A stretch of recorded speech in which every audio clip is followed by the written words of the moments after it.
బాలాజీ కుటుంబ సభ్యులందరికీ నమస్కారం. ఈరోజు తిరుమల క్షేత్రం గురించి తెలుసుకుందాం. తిరుమల కొండలపై వెలసిన ఈ ఆలయం ప్రపంచంలోనే అత్యంత ప్రసిద్ధి పుణ్యక్షేత్రాలలో ఒకటి.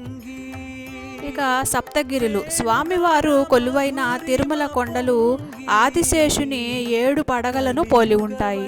అందుకే వీటిని శేషాద్రి, నీలాద్రి, గరుడాద్రి, అంజనాద్రి, వృషభాద్రి, నారాయణాద్రి, వెంకటాద్రి అని పిలుస్తారు.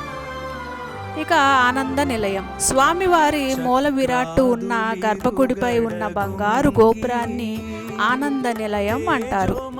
స్వయంభూమూర్తి గర్భగుడిలోని స్వామివారి విగ్రహాన్ని ఎవరో చెక్కినది కాదు, అది సాలగ్రామ శిలతో స్వయంగా ఆవిర్భవించిన స్వయంభూమూర్తి. స్వామివారే స్వయంగా వెలసిన మూర్తి. ఓం గోవిందాయ నమః.